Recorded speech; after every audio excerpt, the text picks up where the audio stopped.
Hello beautiful people, welcome to our channel. Let's talk about something. It's me Supriya. ఈరోజు introduction కొద్దిగా మారింది కదా. This is my first vlog అనమాట. YouTube start చేసినప్పటి నుంచి ఈ వ్లాగ్ చేయడానికి కూడా చాలా కారణం ఉంది. ఎందుకంటే కొన్ని ప్రాంతాల్లో కొన్ని చోట్ల మనం దేవుడికి పెట్టే పద్ధతి చాలా డిఫరెంట్గా ఉంటుంది కదా. మా సైడ్ మేము ఎలా పెడతాము గంగమ్మకి అని చెప్పడానికి మాత్రమే ఈ వీడియో. అమ్మ వాళ్ళైతే ఈరోజు పొంగల్ పెట్టుకుంటున్నారు. నేను జస్ట్ అదేమంటారు, ఇంటికి వచ్చి ఆ అమ్మ ఏమేమి చేస్తుంది, ఎట్లా చేస్తుందని మాత్రం చూపిస్తున్నాను. నేను హెల్ప్ చేశాను అనుకోండి, మధ్యలో కమెంట్ చేయకండి నువ్వు హెల్ప్ చేయకుండా షూట్ చేస్తున్నావు అని చెప్పేసి. మధ్యలో మన హెల్ప్ కూడా పడుతుంది, కాకపోతే కెమెరామెన్ మనమే కదా. సో అవంతా కూడా మనం రికార్డ్ చేసుకోలేము అనమాట. సెల్ఫ్ రికార్డింగ్ అయితే అస్సలు చేయనే కుదరదు పని ఉన్నప్పుడు.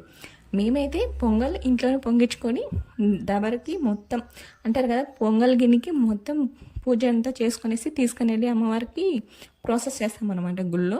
అదంతా సెకండ్ పార్ట్లో వస్తుంది. నేను పెద్ద వ్లాగ్ అయితే చేయలేనండి, ఎందుకంటే నేను ఫస్ట్ టైం చేస్తున్నాను వ్లాగింగ్ అనేది.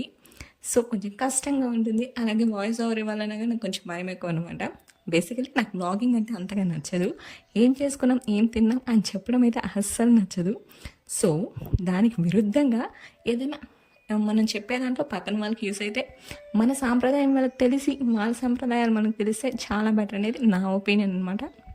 ఇక్కడైతే పొంగలికి కాదు, అమ్మెలు పోస్తాము. ఇక్కడ కొన్ని చోట్ల చల్ల పోస్తాము అంటాము. అమ్మెల కోసం ఎర్రగడ్డలు పచ్చిమిరకాయలు అన్నీ జరుగుతుందనమాట. నేను సెల్ఫ్ మోడ్ ఆన్ చేసేసి పెట్టేశాను. మా అమ్మ ఎర్రగడ్డలు పోసుకుంటూ ఏడుస్తుంది అక్కడ కూర్చొని. వెనకాల పొంగల్ అయితే రెడీ అయిపోతుంది. నేను మా వదిన తిరుక్కుంటూ చెక్ చేసుకుంటున్నాం అనమాట, రెడీ అయిందా లేదా అని చెప్పేసి. సో ఇదంతా అయిపోయిన తర్వాత ముందు రోజే అమ్మెల కోసం ప్రిపేర్ చేసి పెట్టుకునేసాము. అంటే సంగటి మాదే చేసుకుంటారు కదా అదంతా. అది కూడా ఒక చిన్న షార్ట్ అయితే పెడతాను ఈ వీడియో తర్వాత, దాన్ని ఎలా ప్రిపేర్ చేసుకున్నాం అనేది. సో ఇక్కడ వచ్చి అమ్మల కోసం ప్రిపేర్ చేస్తుంది. మొత్తం సంగటి అంతా రెడీ చేసుకుంది కదా ముందునేది. పైన మొత్తం కూడా కొంచెం గట్టిగా అయిపోతుంది అనమాట. దాన్ని మొత్తం పక్కన తీసి పెట్టేసుకొని ఇప్పుడు ఈ సంగటిని పెద్ద పాత్రలోకి వేసుకొని ఉండలు లేకుండా చేతిని నీట్గా కలిపేసుకుంటుంది అనమాట. మొత్తం కలిపేసుకున్న దాని తర్వాత పెరుగు యాడ్ చేస్తుంది. పెరుగు, దాని తర్వాత దాంట్లో కొద్దిగా ఆనియన్స్, కొద్దిగా సాల్ట్ వేసేసి టేస్ట్ చేయము అని చెప్తాను కదా, ఎంగిల్ చేయకూడదు కదా, అంతే సేమ్ అనమాట.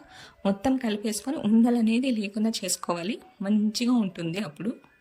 నేను చెప్పే ఈ ప్రాసెస్లో ఏదైనా డిస్టర్బెన్సెస్ కనుక ఉంటే మాత్రం క్షమించేసేయండి. ఎందుకంటే ఫస్ట్ ఆఫ్ ఆల్ నేను ఊర్లో ఉన్నాను. ఊర్లో నుంచి వాయిస్ ఓవర్స్ ఇస్తుంటే కొంచెం డిస్టర్బెన్సెస్ ఎక్కువగానే ఉన్నాయి. అమ్మాయిలు స్టార్ట్ చేసేసి అయిపోయింది కూడా అయిపోయింది. దాంతోపాటు ఆల్టర్నేటివ్గా పొయ్యి మీద పెట్టిన పొంగల్ కూడా రెడీ అయిపోయింది. బెల్లం వేసేసి మంచిగా అయితే రెడీ చేసేసుకున్నాం.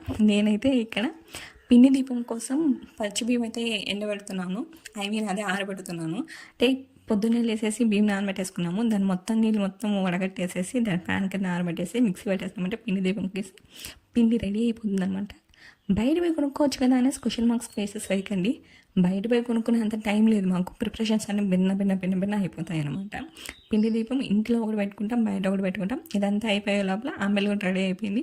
మార్నింగ్ 6:30 అయిపోయింది. 6:30 అయిందంటే మా మమ్మీ మార్నింగ్ ఎన్ని గంటలకు లేచి ఉంటుంది, మేము ఎన్ని గంటలకు లేచి ఉంటామో ఆలోచించండి. మా మమ్మీ లేచింది మాకన్నా ముందే అనమాట. యాజ్ యూజువల్ అండి, అమ్మ వాళ్ళు ఎప్పుడు భిన్ననే ఉంటారు, మనమే లేట్ అనమాట. కాకపోతే మా మమ్మీకి మాకు ఒక ½ అవర్ డిస్టెన్స్లో లేచేసినాం అనమాట. లేచి మొత్తం చేసుకునే లోపల 6:30 అయిపోయింది. ఇంకా రోడ్లో మా స్ట్రీట్లో ఉన్న వాళ్ళందరినీ పిలిచి అమ్మలకి పూజ చేసి అందరికీ పంచిపెట్టాము. మామూలుగా అయితే గుడి దగ్గర కూడా పంచిపెడతారు, తీసుకొని వెళ్ళి అక్కడ పెట్టేసి అందరికీ భక్తులు వస్తారు కదా వాళ్ళందరికీ కూడా పంచిపెట్టచ్చు. కాకపోతే మేము ప్రతి ఇయర్ కూడా ఇంటి దగ్గరే పంచుకొని వెళ్తాము. ఇంటి దగ్గర పంచుకొని అమ్మవారికి పొంగల్ పెట్టుకుంటే అమ్మవారికి అనుకరిస్తారని చెప్పి అంటూ ఉంటారు అనమాట.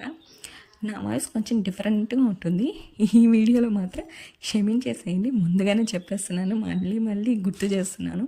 నా వాయిస్ సరిగా లేదు ఈ వీడియోలో. ఏదైనా డిస్టర్బెన్సెస్ కనుక ఉంటే కమెంట్ సెక్షన్లో కమెంట్ చేయండి.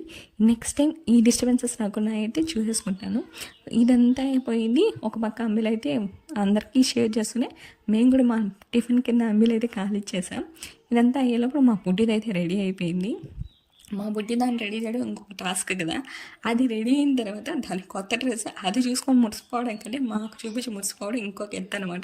ఎంత బాగా కూర్చొని చూస్తుందో చూడండి, క్యూట్గా చూస్తుంది. ఏదైనా కానీ ఫోన్ ఎత్తుకొని వెళ్తే దాని ఎక్స్ప్రెషన్ వేరే లెవెల్ అనమాట.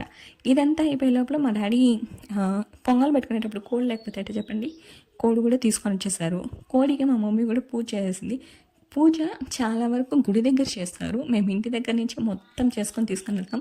ఎందుకంటే ఈ 5 వీక్స్ అంటే జాతర అయిపోయిన తర్వాత 5 వీక్స్ రద్దీగా ఉంటుంది గుడి మొత్తం కూడా. అసలు ఇసుగేస్తే సందున్నారు అంటారు కదా, అట్లా తయారవుతుంది. అక్కడికి వెళ్ళి ప్రిపరేషన్ చేసుకోవాలంటే కత్తి మీద సాము లాంటిది అనమాట. ఇవన్నీ అయిపోయేటప్పుడు మా వదిన పొంగల్ నెత్తి మెత్తుకొని అయితే దిగేసింది.